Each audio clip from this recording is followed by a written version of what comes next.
Hello and welcome to this very awaited episode where we are reviewing and giving you our first thoughts about the Tortured Poets Department. I know we've taken a big break. There were lots of things going on in our life, some exciting, some not very exciting, and we're doing what we do best in processing all that shit that happens in our life, excuse my French, through Taylor Swift songs or songs in general. Hey Sakshi, how are you? Hi Joyce, I am doing so good. I woke up early to record this episode because we have put it off for long enough. We've both absorbed the album and now it's time to unload it all on each other and our listeners. Yeah. It is so needed though. I'm so glad we are doing this a week after it released because I definitely have had more time with these songs. I've listened to them more than 10 times, which is what I advise anyone to do before you start picking favorites. And if you're Sakshi, it might take her months. Before we get Mm. into this, just a reminder to everyone that she hated mid on the first listen and now it's Ugh. her top three.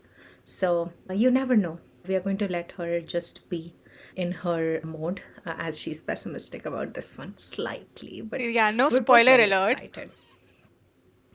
I just like giving spoilers, and I did promise her that I was going to shock her with a lot of my observations, and I'm sure she will shock me with some of her own. But I really wanted to shout out to this Insta account, which is Guy on the Chiefs. I don't know if it's Insta, X, or Reddit, or wherever, but I wanted to start with this before we begin breaking down the album as a precursor, a disclaimer, a prologue, if you will. I'm trying to be my poetic self as well, but I'm just copying off of someone because my brain just does not have the capacity to do anything. So, the Tortured Poets Department is the most Taylor Swift album she's ever put out. It is the culmination of everything she's done. It is the teenage petulance of debut. It's the hope and naivety of Fearless. It's the lack of filter of Speak Now. It's the emotional roller coaster of Red. It's the pride of 1989. It is the angst and the rebirth of Reputation. It's the hopeless romanticism of Lover. It's the storytelling and literally allusions of folklore and evermore. It is the dark reminiscence of Midnights, which is why I think it's resonating more with those who have been here the whole time and can see the echoes of each era in this album. And as someone who started following Taylor Swift when I was 13, I can relate to it. Because every song on this album is a song I can place on any of these albums we've spoken about, and it'll just fit. Just give me a second. I have massive goosebumps. Let them settle down. Yeah. And we proceed. That That was that was really Yeah, good. and that is what kind of want to give to the world is on every song, at least I, and I'm sure Sakshi has opinions as well, want to place it into one of these eras. It's more cohesive, and this will make sense when we do our second part of the episode, which is about the anthology, and we discuss the song that I shall never listen to in my life ever again, which is called The Manuscript. But it was listening to that song which kind of made me realize everything that I just said. But yeah, before we get into it, Sakshi, you are the only person I know of who refused to make this album a breakup album before it released. You were the only one who kept saying, it's not about a man. I don't want it to become about a man. I don't want it to become about one breakup. And you are the only person who was right. How does it feel to be the only Swiftie that I know of who was so sure that it was not about completely about Joe Alvin? Ah, it feels so good. I'm just like basking in it. That's because that's been her thing for all the albums. They're never centered about one event or one person. Why would this be different? That's my only explanation for it. Yeah, I think it was also, she's really smart. She is a mastermind. She took this title, which now we know is more inspired by the Dead Poets Society than it was about Joe Alvin's WhatsApp chat about the tortured men's club. Hmm. It was never about that. So maybe she's been misleading us all along and clowning us. I mean, a second secret album, because the first album, the TTPD, actually leaked on X before it Mm, came out, mm, and I did not listen to it. I avoided that narrative completely because that's what Swifties do. We avoid those narratives. But at the same time, I thought maybe there'll be a couple more songs, maybe like the Midnight's 3 a.m. edition. But a whole album, which in my opinion is sonically, lyrically, conceptually different, is crazy to me. I remember being completely gobsmacked. I remember not understanding a single word of most of these songs on my first listen. I have mhm. never felt this inadequate in interpreting literature as I did that night. Okay. Wow. Also, I was really late for you guys. I mean, you guys were listening to this for like hours on a midnight, so I don't blame you, you know. It was just your brain not functioning properly. It's fine. Yeah. Yeah. It was crazy. So let's get into it. As you've probably already guessed, and I've already said it, we're going to be discussing the first 16 tracks today. It's going to be a long episode, but every other podcast or video I've seen is already 2 hours. So we are going to try to keep it to an hour, and we're going to be the most succinct review out there.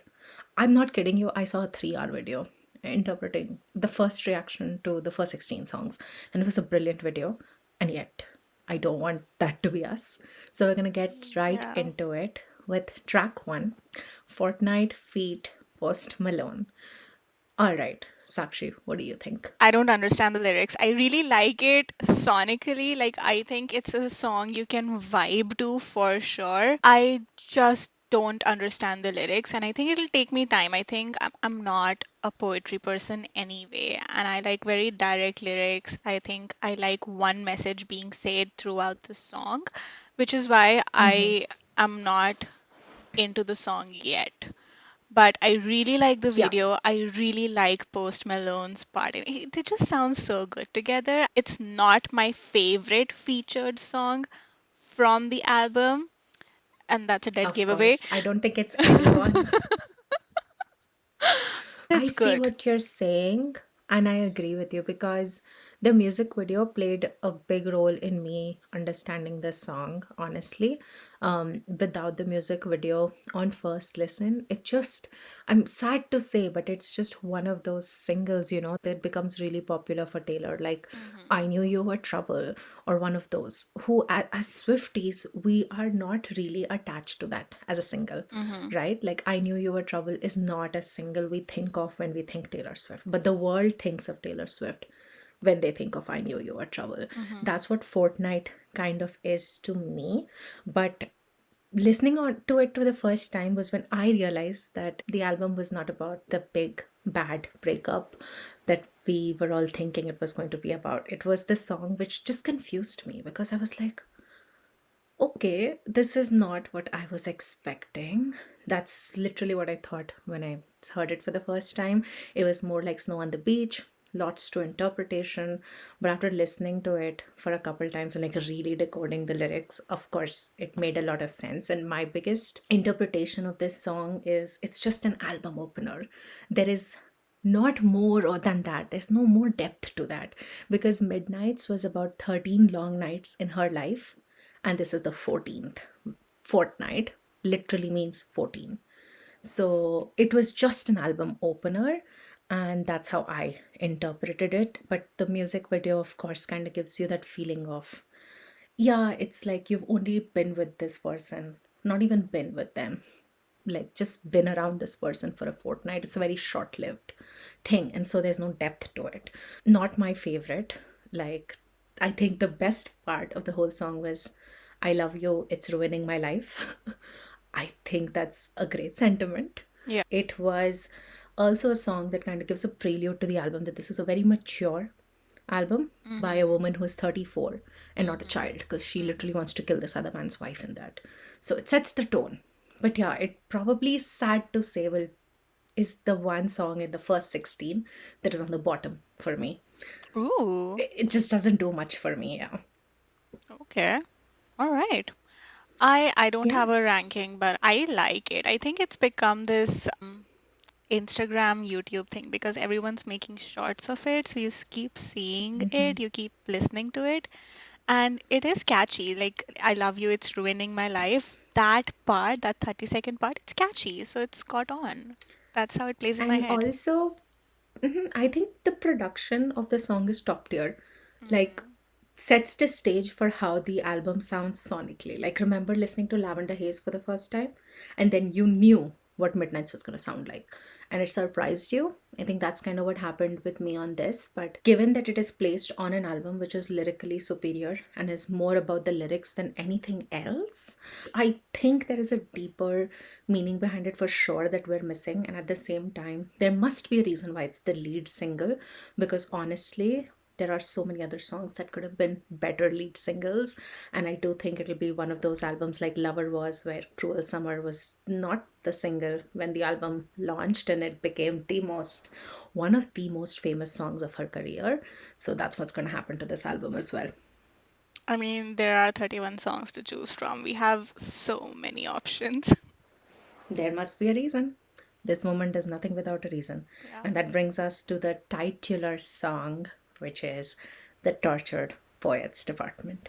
I really liked it. I really liked it. So, just a spoiler alert, and not alert, she's already told everyone, but I am not into the album. Like, this is not going to be my top 5 albums of Taylor Swift.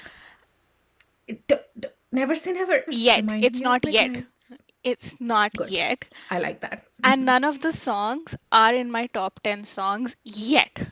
Okay, so with that in mind, when I say I really liked the Tortured Poets Department, I really liked it. It's a fun song. You don't expect the lyrics and you're like, wait, what does it all mean? I like the message it's trying to send. It's like it's a little chaotic, but you do enjoy it. I like the chaos of it. I like the production of it as well. And yeah, I don't want to talk about who it's for, who it's meant to be. I don't relate to it yet. Maybe I should go get my heart broken or something. I think you definitely need your heart broken to fully absorb some of these songs. Like, if you're not left at the altar, it might not hit you as hard. But the Tortured Poets Department is one of those songs where you're just waiting for this woman to blow things up. Like, the bridge is superior. This is the one that has the first marriage reference. This album, the amount of times Christianity and marriage and dying is mentioned is crazy. I am concerned for where this woman was in her life Hmm. when she was writing these songs. I'm glad she's happy now, but I really feel sad for her. All she was thinking about was wanting to get married, and she's at that point in life where everyone's been asking about it, and she has alluded to this. Lavender Haze was a song where she was like, they either want me to be a wife or a one night stand, and we as Swifties kind of interpreted it as she doesn't really want that in her life. But that is what is wrong with us trying to interpret each of these songs on her life and her life alone. There are so many things that she doesn't tell us, and she doesn't have to tell us. She shouldn't need to tell us. And this was one of those songs. But it was also sad to say. And I know you don't want to talk about it, but I know it is what everyone's talking about. So we wouldn't be a well rounded podcast if we didn't talk about it. This was the first song that I listened to, and I realized, oh my God, we should have been worrying about another man more than Joe Alvin for getting cancelled. And that is Matty Healy, because the first lyric for me, which kind of cemented it, was Tattooed Golden Retriever. Joe had Golden Retriever energy, but Joe was not tattooed at all. And so that is when I was like, do I know this woman? And that is when I started to realize that I am also, in a way, one of those toxic Swifties who wants to know too much about her life. But I loved this song. The production is very much like Midnights. And I told Sakshi on my first listen that this album is a love child or a hate child between Folklore and Midnights. And I did not actually make the connection to all the other eras till much later, but that's what it sounds like. And also, shout out to Charlie Puth. I'm so glad that man's phone must have been blowing up Yep. since this came out, He right? hasn't he hasn't acknowledged it yet, has he? Probably He still will. freaking. Knowing Taylor, I'm pretty sure she sent him a long ass message asking for permission to use his name. Second, she probably sent him some big ass gift or whatever. I think he will mention it in one of his shows, but right now he's just very much in love. All right, moving on. Oh, Next good song. lord. Going to break into tears for this one. My It boy is, only breaks his favorite toys. I remember asking you what it means. Like, I heard the song and I remember texting Jasleen immediately. What does it mean? I don't understand the song at all. So, not my cup of tea, but what do you think? so this album released when it was 10 p.m. my time, and I was already very tired. And heard the first two songs, I was overwhelmed. This was the third song I heard. I heard it 5 times, and then I cried for half an hour. I had to stop before moving on. This was the first song I kind of decoded. I don't know if you've heard the song Renegade, but that was pretty much about when can you get over your depression or when can you stop being this sad so I can love you because I don't want your baggage anymore. That's so long, So London. it's also this song because she talks about voices in his head and then her having to deal with the voices in his head and not being able to really be with her when she's not broken, because that's kind of where this relationship, or Taylor was very broken when the relationship with Joe started. I mean, Reputation was happening, she was Mm-hmm. off, it was a crazy time in her life and this man was there for her. And it's just sad the way she interprets it now, like I am queen of sandcastles that he destroys, and the moment I fix myself he's gonna be gone. And it's just really really sad. I loved this song so much. I'm a big outro girly, like The Other Side of the Door. The whole song is kind of flat for me, but the outro just makes it one of my top 20 Taylor Swift songs. It's a very cliched ending because the whole song is about how she is better off without him and so he doesn't want to be around her. And I'm just like, I hate that. I hate that cliche.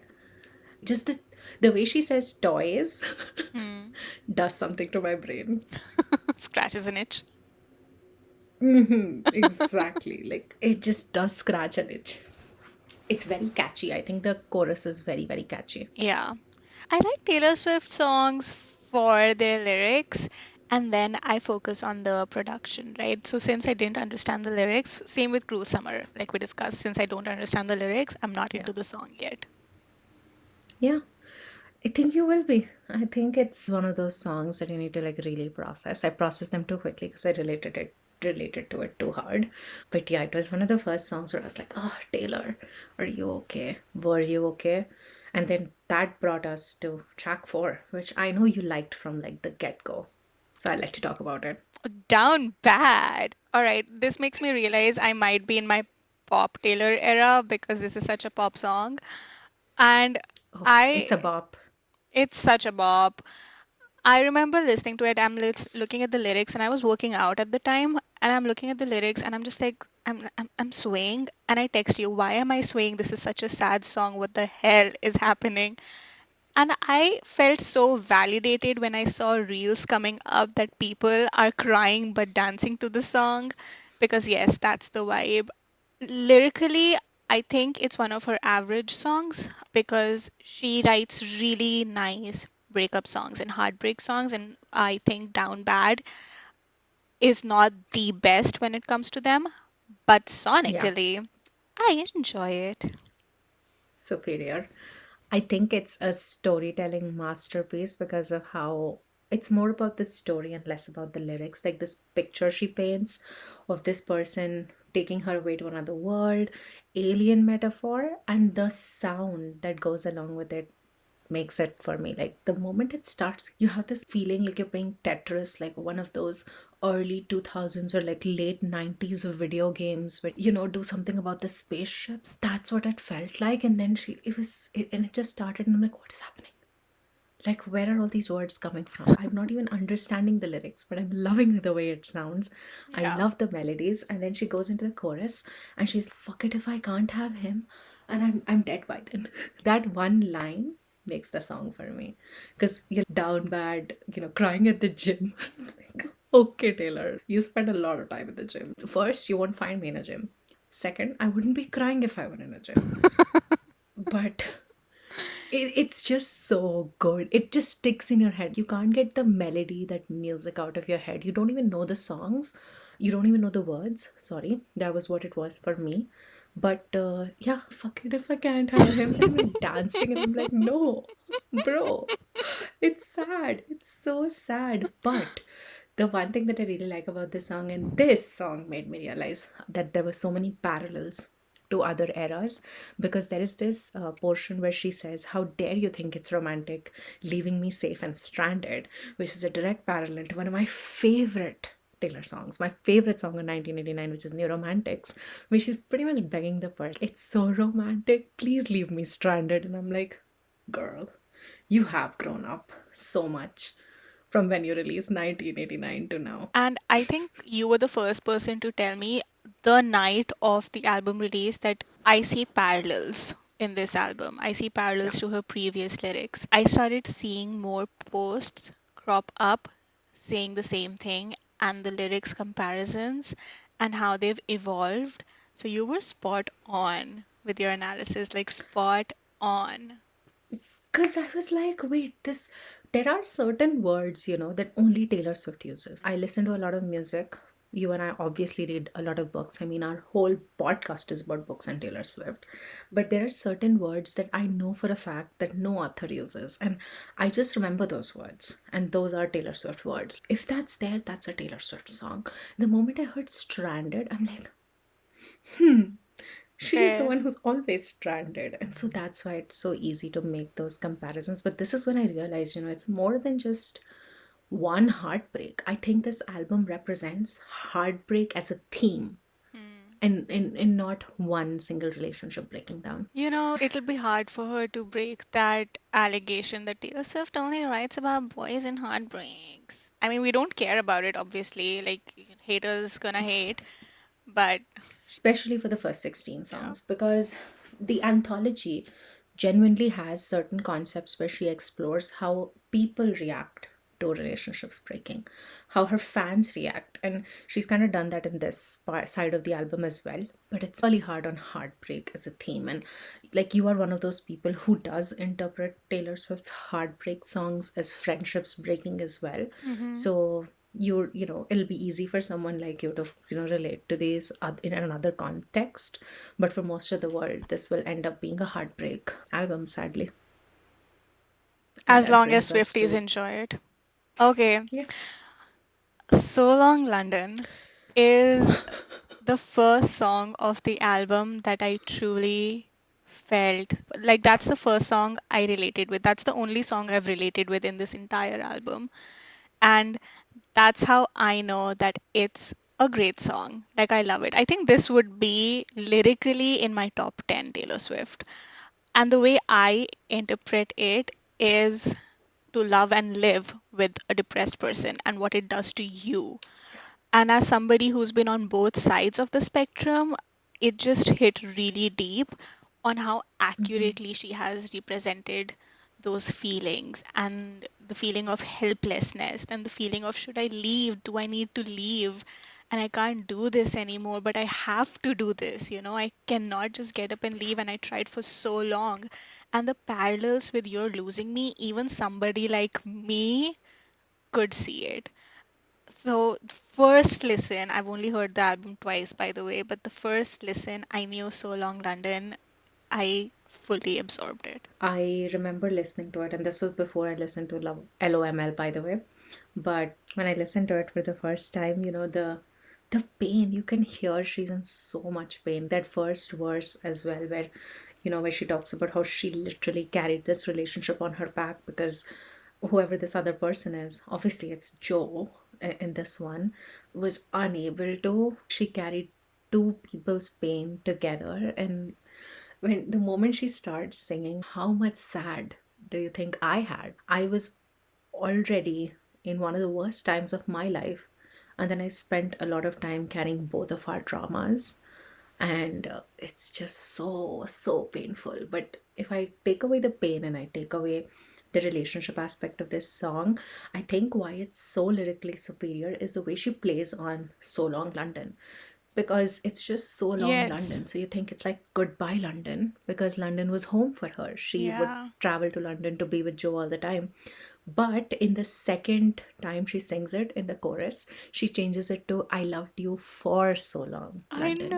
And London know. becomes a person. I've loved you No. for so long, London. And it was so painful. It was so painful. I just cannot. Two graves, one gun. And it kind of gives you this perspective of heartbreak and relationships, because a lot of time when we break up with someone, we only see our perspective. Even if one of our friends breaks up, right? We see the friend's perspective. We don't see the other person's perspective. I don't know how she did it, but she made this song about both of them and how both of them suffered through it. And she doesn't blame him. She doesn't blame this other Yeah. person. She blames the depression, she blames the situation, and she only starts to kind of blame him in the bridge when she goes, you said that I abandoned the ship, but I was actually going down with it the entire time. It's crazy. This song could belong on folklore, and I would not bat an eyelid. Like, this is my exile. This is my exile. I loved Exile because Exile gave me that parallels of how heartbreak looks from both perspectives. And this song is my exile now. No. For me, I mean, sure. But it's not one better than the other. I think both of these songs have a special place in my heart. The way I'm making the comparison is that comparison of the two perspectives. I see what That you mean. comparison of the whole picture instead of you did this to me, I blame you. It's not a petty song at all. It has so much depth. And the moment there is this lyric which is, it was a moment of warm sun. That is daylight. He was a moment of warm sun for her, and I'm just sad it was a moment. It's just heartbreaking. It is one of superior track fives that she's written. I cannot. I have a lot of thoughts here, and they're not I'm going like out of my comfort zone and talking about a relationship, even though I don't like discussing songs from that perspective. But I refuse to believe that it was one thing or one or a Oh couple of no, I things that don't think so. happened, They were together for years. 6 years. Yeah, 6 years. So they've both suffered enough with each other, for each other, I'm sure. And I like the fact that you pointed out that it showed his perspective as well. And I like to believe that Taylor does not only write songs from her perspective, even if it seems like she's Never. just talking about one POV, it might not be her POV. For example, Betty James August, right? It's from one person's POV, but it's not Taylor's, it's somebody else's. Yeah. You're in Love, that's the song. She's writing Jack. for, yeah, About Jack. for Jack someone and Leda else. Dunham. It sounds like when you don't know the story behind it, oh, she's singing about herself or her partner, but no, she's written it and sung it for somebody else. So I like to believe that with all these songs, they're not just her perspective. She's maybe written it Yeah. from her partner's perspective as well a couple of times. Yeah. Especially after a song like London Boy, which was silly. London Boy is one of the silliest songs she's ever written. That song is no depth of meaning. Like, she's literally discussing neighborhoods in London. And from going to that, and somebody wrote songs like Daylight about, it's just that journey of writing this song must have felt so cathartic. I feel she genuinely needed to get these stories and these songs out. If you have songs like these, how could you not want to be done with them? The production Yeah. is amazing. It's an Aaron song. So good. I'm just genuinely in shock with how good this song is. Like, I knew this would break me, but I didn't know it would break me this much. Okay. It was nice. I was very surprised. And for my first listen, I think it did well. Okay, we're going to move on. The next song is But Daddy, I Love Him. But Daddy, I Love Him is my August. I didn't expect to like this song at all, okay? No, which was, I didn't expect to like August at all. Okay. Again, before Sakshi kills me, I'm not comparing two songs. I'm comparing how songs made me feel and how they become like a part of me. This will become a part of me, like August does. So if nobody knows about it, circle back to Ariel, okay, the Disney princess, the 16-year-old princess who's a mermaid and falls in love with a prince who is not a mermaid or whatever. And she has this very Human. famous dialogue. He's human. He's human, whatever. She has this very famous dialogue where her dad doesn't want her to be with this person, and she says, "But daddy, I love him." It is very famous. That's what I was thinking about when I went into this song. And then it turns out, no, it's a story. It is an attack on Christianity. It's an attack on every anti feminist remark there is on the planet about what women are supposed to be and who they're supposed to be with, and they're supposed to be seen and not heard and Hmm. be in their Sunday best at church and do things that their parents want them to do. But after listening to it 5 times, I realized that she actually was talking about her fans. This is a diss track against Swifties who judge her for her relationships, who judge her for dating men we don't normally think are good for her because we want the best for her and try to act as parental figures in her life, and we've done for so long. So long.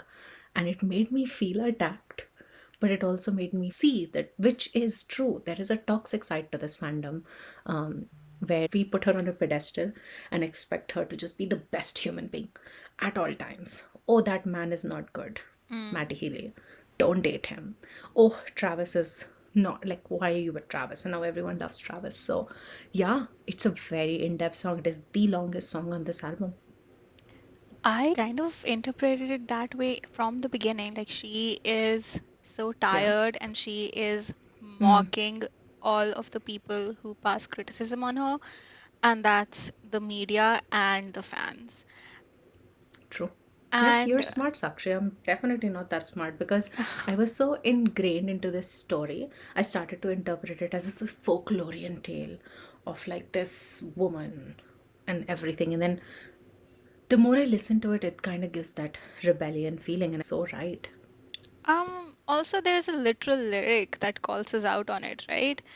I'll tell you something right now. I'd rather burn my whole life down than listen to one more Yeah, second of it's, all this bitching and moaning. That's literally us. Like fans yeah. bitch and moan.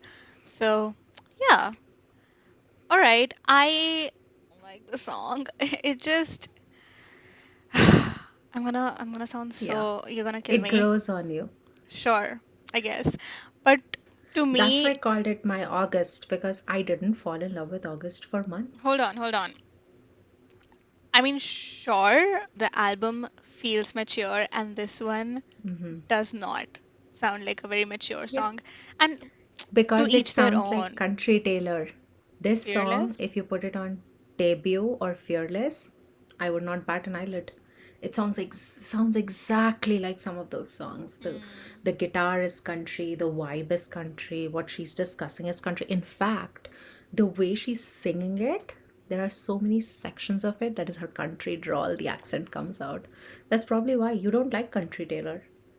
yeah. From So Long London to this song, it's like two ends of a spectrum, all right? It gave me Yeah. whiplash. You just put me on the low, now you're like, but daddy, I love him. What? But that's why I said that this album represents a Taylor Swift album, because that roller coaster was not there for the last couple of, albums. She knew what to put after what. Yeah. But I think I needed it. And I loved that lyric where she's like, I'm having his baby. I'm not, but you should see our faces. Like, she broke the fourth wall in this. And the reactions that I've seen to that, the reaction I had to that, I wish I was recording it, because I was like, oh, she was gonna have his baby, because Get bigger in the than the whole whole sky sky. exists, Mm. and everybody thought there was a miscarriage, and I was like, oh, there was a baby, and then she's like, no, I'm not. You should see your faces, and I'm like, oh, I should have recorded it because my jaw was on the floor. I think it's a very funny song. She's trying to hide behind her humor because she doesn't want to, she's a people pleaser. She hates doing things like this, calling fans out, but I'm glad she did. Yeah. Let's move on to the next one. I feel like we're also going to record a 2 hour episode, but hey, it's okay. Okay, so the next song is Fresh out the slammer. there we go. I don't have an Yep. opinion. I did not like it. Okay, okay. It's There isn't much to like or dislike about this song. I think it's a very relatable song of how you get out of a relationship and you want to rebound the hell out of someone because you're fresh out of a relationship that felt like a jail because you're in it for that long. That's it. I love it. Sonically, I think it's Jack Antonoff's favorite song on the album. Must be something. That man is too smart. But yeah, that's it. I also have nothing to say. It's just about, how she felt like she couldn't leave him because society Yeah. conditioned her into believing she can't. That's it. Yeah, I have nothing Oh, more to say. And I really want to talk about Florida. I love this song. Florida was a breath of fresh air. So after Exile, this is my favorite featured song ever from Taylor. Florence and the Machine sounds like an angel. She sounds like a high angel, all right? And I love it. Taylor is always amazing, sure, but Florence and the Machine, she sounds so, so, so good. And the vibe of the Okay. song is I just get me away from here. I'm gonna go relax somewhere. And that is how I see where I live. I live in Goa and it's my escape from everything. Like coming from Noida to just stay in Goa forever is exactly the vibe of Florida. And it's the second song that I really, really related to from the entire album. I have thoughts and feelings about this song. One, I think it's my second favorite collab as well. And if Exile didn't exist, this would be my favorite collab because why have they not made a song before this? Their voices sound superior together. I used to think that Lana Del Rey and Taylor Swift sound good together. I was so wrong. This song just makes you feel like you can escape to anywhere. Like there is escape in escaping, quoting Taylor Swift herself. But it's just gives you like, especially when it goes into the chorus and this Florida and then the beats. I was not expecting that. Yeah. I see why the exclamation marks were there. It is amazing. It's a complete pop. It just transports you somewhere else. It just belongs. I think it's going to be one of my favorite songs that I listen to when I need something to like bring me up because it just works so well. Yeah. So this seems like a very midnight song. I just realized it sounds like glitch a little bit because of Yeah. that little drunky vibe to the entire song. Like, I think if there is a song you can get high on without actually being high, kids, drugs are bad, don't do them. But if there was a song, it would be this song for me. I instantly feel like I'm not where I am. My soul has left my body. You'll be Listening to too this song. excited to actually get high. I think you'll be too hard to vibe and make sure you're getting all the feels to actually let yourself be transported. It was so good. It's in my head. It lives in my head rent free. I did not expect to like this song as much as I like it. It is top 5 on the album for me. Ooh, okay. All right, next Yeah. one. Oh, The next song is so hot. It's Guilty as Sin. Taylor Swift. I know you've done Dress. Very well aware. It's my favorite song. It's my top song of my whole life of Taylor Swift in general. And then False God, which is also my top 5 all the time songs. I, for the lack of a better word, am a slut, which is fine. I did not know you could be one too, Taylor. Like, what are you? This is for those Delulu girlies, you know? You already written mine on my upper thigh, and I know it's only in my mind, but we're doing it anyways.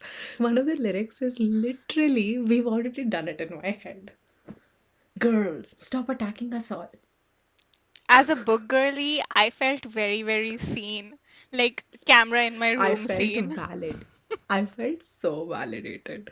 Like, this is how Rowan fucking Whitethorn makes me feel, okay? Yeah, exactly. You coined it right. It's for the Delulu girlies, and all of us book girlies are Delulu girlies. So this is a song for us. It's a book girly song again, but it's so hot. I So just cannot. yeah, Taylor I really went out, and I'm so glad. I think this is one of her most adult songs. And I'm so happy for her that she's finally ready to accept that and to put it out on the world that it's okay if I do these kind of songs more openly. So good for her. I think as a woman in her 30s, she should be able to sing about these things. Give us more horny Taylor. We like it. If there was a good smut scene, it would be this song. Yeah. Superior. Yeah. Superior. Like Embrace from your start to sexuality. finish.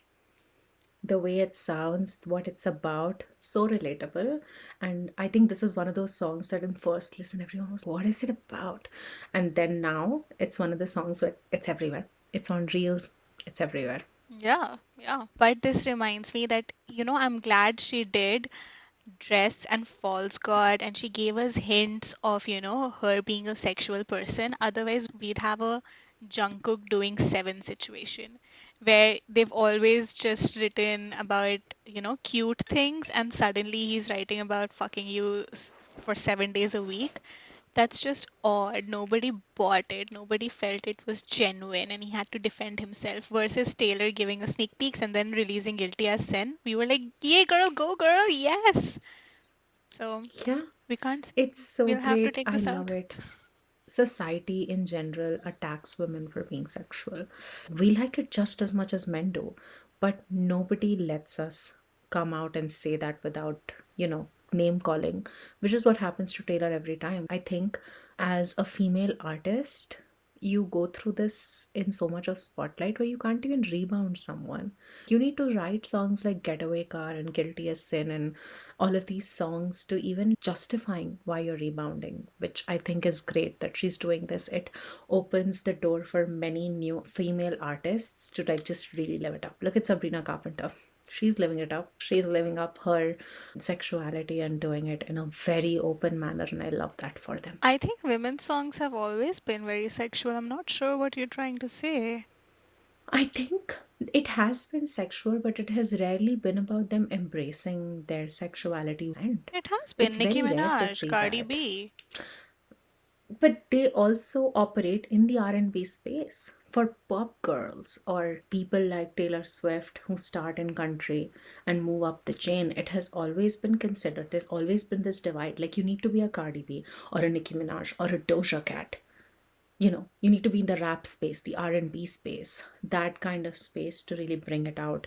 But the moment somebody like Beyonce does it, or Taylor Swift does it, or any of these mainstream artists do it, when it doesn't go along with their genre, they're attacked. I remember seeing so many concerts, Taylor Eras tour pictures where people are trying to hide kids from seeing Vigilante the shit. the vigilante shit performance. Hmm. I mean, kind of get your point. I agree for Taylor, especially, but I don't agree for overall, I think, as her paving the way because Beyonce has, ever since I can remember, written really sexual songs. And she embraces it. All her songs are innuendos or, really nice, passionate love songs. So I don't know, maybe. That's the thing, like that is common, but this is not a passionate love song. She's talking about masturbation very openly, which I don't remember a mainstream artist doing. That's true. That's what I'm kind of getting at. Like passionate songs, Taylor has a lot of passionate songs. Like it's always innuendous. Hmm. It's never so direct. It's never so out Hmm. there. Hmm. Moving on to the next song, which I don't know the abbreviation for. It's WALOM, and I'm looking at your notes, and it says one of her best songs ever in all caps. Take it away, Jess. It is Who's Afraid of Little Old Me. Oh, This song has changed me. It has changed my brain chemistry. It is probably this album's You're on Your Own Kid. It's blank space. mm, Like blank it's space is all blank about you space. think I'm just looking for, places to fill, people to fuck up, men to spoil or whatever. And yeah, I'm gonna do it. That's what it is. You think I'm gonna come sue you. You think that I'm crazy and I'm wretched. I am. And I'm such a small person in the giant scheme of things, but you should be afraid of me because of the things I've done. It is so self aware. I cannot. It is catchy. She literally screams when she's saying, who's afraid of little old me? And you should be. Man, this belongs on Reputation. This is a very, very nice song. I love the message it gives, and I love how on day two of the album release, we were already getting book girlies making Alien Gelatinius and this song comparisons. Selena. Yeah, It is such a Selena Sardathian it song. just Like, cemented it. it did. For me, I mean, you wouldn't last an hour in the asylum where they raised me. Yeah, I think another And I person feel that like this line really works with is Harry Potter. You wouldn't last in an hour in the asylum where they raised me under the stairs. So, under the stairs. Like, the one thing that I feel this song does more than attacking, people who vilify her, people who've been against her, it also attacks this narrative of, oh my god, why are we giving her another Grammy? Does she really mm, deserve another Grammy? Everyone's so afraid. People move their album release dates to avoid her. Drake literally put it in a song. Like, Taylor Swift is the biggest, baddest person of all time. She makes me want to move my song because she's just so great. And he did it in a very positive way. yeah, Shout out to Drake. Like, he did it in a very positive way. But that's what people make it about it. Oh my god, why don't we let someone else get this? Because you're not that great. I'm sorry. If you're afraid of me, you should be. Because I've been around for a very long time and I'm going to be around for an even longer time because I refuse to become stagnant and I'm yeah. going to keep doing crazy things because this circus made me mean. I was this girly who went around in short skirts Mm, and with my girl gang, and you mm-hmm, vilified me even for that. mm. So even after you've taken all my teeth, I can still bite. Superior sound. And I really like Superior how girl power. she's, yeah, in blank space, she was just making fun of all of them. Oh, this is the narrative you give me. Let me, make a comedy out of it. In this one, she's like, you should be afraid. You were right all along, and now I'm not afraid to show my teeth. Even if you took them all out, I'm right here. Be scared. And I like that. She's not a haughty celebrity. She's not, she does not have that attitude that I'm untouchable. And yet, with She's this that girl song, next door. She's always been the girl next door. That's how she portrays herself, even with Reputation, even after that, with her fans. I'm just a friend. The fact that she goes on stage night after night on Eras Tour and says, hi, I'm Taylor. Thanks for hanging out with me. Like, bro, we know you're everywhere. It's impossible to avoid you. It is impossible to avoid you. And it's so fun. That bridge, I think it might be my favorite bridge of all times. She's literally like, you say that I put narcotics in my songs, but well, you're still singing along, so I probably put it. And I'm like, yes, bitch. Like, go get it. you're right. I think it's such a blank space parallel but evolved. I like it. I like it. I love Moving it. on. I love this song. I can fix him. No, really, I can. I have to say, the concept of this song, superior. You've said this for every song, Jasleen. That's why you have to listen to my words. The concept of the song is superior, not the song itself. I really like the message it sends. It's for all of us situationship girlies. I can make this work. I can fix him. I really can. So it's like, oh, red flags, don't see them. Red flags who? Red flags what? So like the message. Do I like the production and the lyrics? No, but I'm sure Like they'll I said, they'll grow on me. conceptually, it's a great song. And it's a very short song, too. I mean, Hmm. there isn't much to it. The fact that she's delusional enough to think that he has a halo and we can't just see it yet because she's not worked on him, I'm like, bruh. But she breaks that. And in the end, she's like, oh, whoa, really? I can't fix him. Yeah, the last He's line beyond is fixing. so subtle. It's cute. It's cute. It's a cute song. Next one. Oh, I can't talk about this song. LOML. It's you thought it would be love of my life, but it's loss of my life. And it reminds me of the performance she gave at the Eras tour of I Don't Want to Live Forever, and where she's having She looks like she's having a difficult time singing it, and the lyric goes Did I really dodge a bullet or lost the love of my life? that. And I feel that could have been the day or the night when she's like, you know what? This would be a bop. I think this lyric. So you're getting the loss and the love of my life in the same sentence, and I think that's what gave her the idea, and that's the parallel I see with this song. And I was spoiled for this song. I think I heard it on day 3 or 4, so I knew what was coming. I wish I didn't because it would have packed a bigger punch for me then. I don't like the production again, but I really like the lyrics. Because of the production, it hasn't grown on me. Yeah, the lyrics are so strong that I think nothing but a piano would fit this song. It's one of those songs that you just write on the piano and it has to go the way it is. Hmm. I don't think they worked on it post her like writing it. It's a self-written song firstly. No one else helped her write it. And production was obviously done with by Aaron as well, but she wrote it herself. When she talks about acoustic sets, she's like, I write my songs that so that I can play it on the guitar or on the piano for you. That's what this song is for me. So Long London exists where it exists, but because I was hearing it for the first time and I was not spoiled like you were, this was the real track 5 of the album for me. Mm. It is so painful because of the parallels. Because she went from, starry eyes lighting up my darkest nights to saying that I'm better safe than starry eyed. And that was just it for me. I never in my life thought that anything could replace All Too Well for me. Where it stands, 10-minute version, this song has. I just cannot. It was just the lyric, you're waiting at the cemetery, knowing that your relationship has ended and Mm. still staying in it Mm. is the worst feeling you can go through. It's also so much like Tolerate It.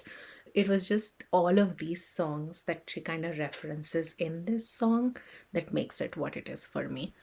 It kind of replaces All Too Well is because in the bridge, she kind of goes back to all the other choruses where she says it was legendary, it was momentary, it was unnecessary. Mm. Similar to how in the end in All Too Well, she's like, I knew it all along, I remember it, it was rare, I was there. It was just exactly like that.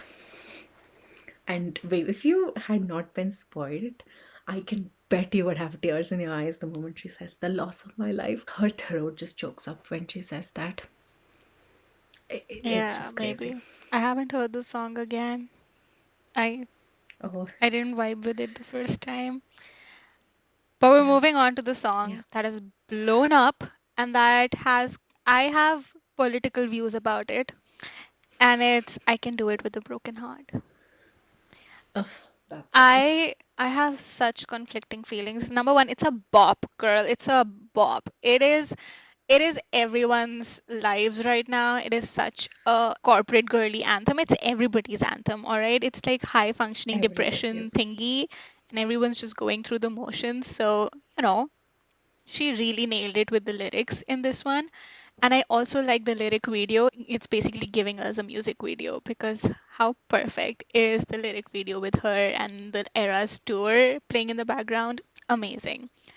Now, what politics is that I feel super guilty watching and cheering Yeah, for the Eras tour now. And I me know too. she's over it now and she did this amazing thing and all of it, but I feel guilty as a fan. There's only so much you can, berate your fans for. And I'm not blaming her. I think it's good that she did it. Give us something to not feel guilty for. So I am actually really sad. And I am one of those Swifties who do not care about her personal life at all. Never have I ever indulged in that narrative. And yet, the crowd was chanting more. That's us. But Taylor, you just gave us a dual album. We didn't chant for more, but you gave it to us. So what do you want? You want us to keep doing I this to you, or do you not want us to do this to you? So I I don't. I know she called out the fandom in But Daddy I Love Him, but for me, I did not look at this song as her attacking us. I think She just wrote it as, in my head, an anthem to power herself up before every show, because Taylor is a gift that keeps on giving. I feel more than her pointing out that y'all were shouting more and I had to do this. She would have not liked if she was not able to do this. If she didn't come on stage every day, day after day, in that heartbreak and sung these songs about this man that were obviously about him. Do you remember seeing those videos in initially when the Call it arrest what you was in the want. US and she's singing Call It What You Want, Cardigan, Champagne Problems? She couldn't even sing I Don't Want to Live Forever very well. Mm, Like, you noticed that. We all noticed that. mm, It wasn't like we didn't know she wasn't doing okay, but none of us realized the depths of how badly she was doing, mhm. because we've always seen her this way. No matter what has happened, except for her vanishing off for 1 year before Reputation released, this moment just keeps on going. And we kind of joke about this even before the album came out, like, where are you getting the time, woman? Mm. When she released the Fortnite music video, she released the YouTube shot of her baking cinnamon rolls and sewing and knitting, playing pickleball, and you're just like, you're also attending all of Travis's games, you're shuttling around the world, you are on a mega sold out tour, you made a movie out of it, you just released an album, you released two re-recordings while you were on. Woman, what? You're Like, also going on all these award shows and movie premieres. So, and then out of all this, you attend all of your friends' weddings, you go on dinner with all of your friends, you spend time with all of your friends' babies. You have always been a high achieving person. And I think this was her view on, like, giving us the reality behind it, that I am just so good that I can do this, even with a broken heart. oh, I That's how like I saw that. it. That makes me feel Because better. I do, because she would never make us feel guilty for being excited. Remember that dialogue? Nobody should make you feel bad about something you're genuinely excited about. She gave that dialogue to the world, and I live by it every single day. And I just interpreted this as, this is who we are, this is how we live our lives. We keep doing things even with a broken heart. And I still do feel guilty of, like, enjoying it, but she wanted to do it for herself just as much she wanted to do it for us, and she's so much happier now. That helps. That helps. All right, so we're gonna do a bit of a speed run on the next three songs. The next song is The Smallest Man Who Ever Lived. Sorry, I'm just gonna say one thing. I don't have a lot of opinions on this one. It's such a diss track. She did it so well. The dissing is immaculate. I wish it was in a more pop version. It would have stuck more. I think it would have been even more humiliating if this was a pop track. So that's all I have to say. It is a great bridge. I love the way it sounds. Are you okay, whoever the person this is about? Are you okay? Because, yeah, I think this is worse than Dear John. It's worse than Would Have, Could Have, Should Have. Definitely worse than All Too Well. It is bad. Your manhood is in question. And given to the world, you guys, he didn't And measure given to up. the, he did not measure up in any measure of a man.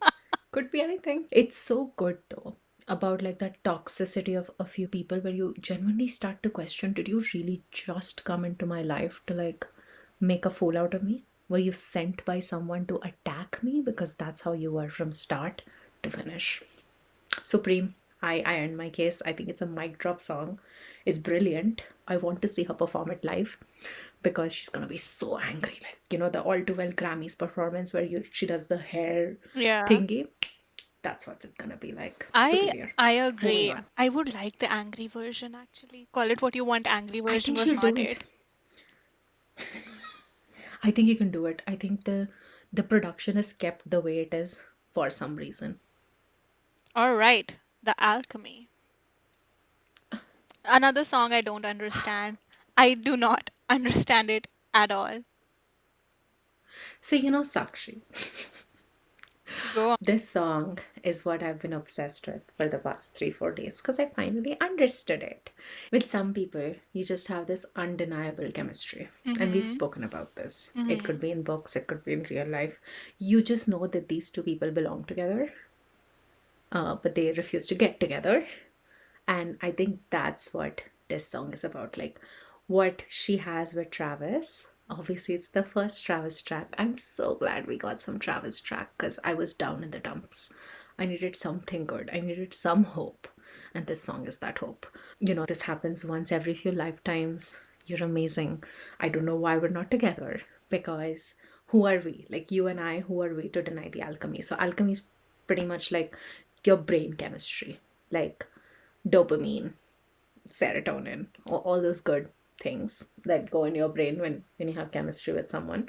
Who are we to deny this? Like you and I just fit like puzzle pieces. You're stupid if you're denying it. I'm stupid for denying it. Just we fit. Okay. Yeah. Okay. I still think that this message could have been given more simply, but I understand that the theme is poetic and Football. It's also it's it's football. It's football theme. Like you touchdown, let's remove all the other people from the team. Like he gets the trophy, but he's running back to me. Yeah. okay. I It's have like I the have a guy on hot the take. Chiefs coming straight home to me. Yeah, I have a Oh hot no. take. Okay, we're ready. Yeah, so remember how mad and sad she was while singing all the love songs from Reputation? Why would she do that to Yeah. herself again? Like she has written an amazing, or well, to some people, she has written another love song for another one of her relationships. Girl, great, embrace it. I'm all for being an open book and embracing your love, but are you willing to do that to yourself when you go on tour? And in case this relationship doesn't work out, are you willing to sing these songs again with a broken heart? I guess it just comes with being Taylor Swift, and you're kind of giving spoilers to another song, which is in the second part of the album, which is called The Prophecy, Yeah. where she's just like, come one, come all, it's happening again. She expects to never end up with somebody. She expects to be one of those people who's always left at all times.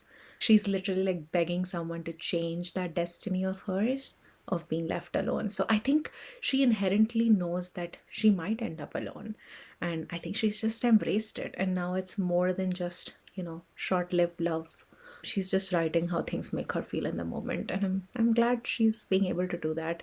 It does not have the depth, obviously, of songs on Reputation. Like Call It What Yeah. You Want is Yeah. forever changed for me now. Like I can't listen to that song because See? of the parallels it has See, to this Too is what Needy. I'm talking about. Because of this album, it has changed the meaning of the songs that came before it. And not for me, because I am very good at detaching myself, obviously. Why would you do that to yourself, and why would you do that to your songs, Taylor? I think it's a very great mastermind of a thing that you can still use your older songs to tell a new story, to tell a different side of the story. I think it's genius, but it just breaks my heart, girl. Don't do that to yourself. Do a little bit of self We preservation.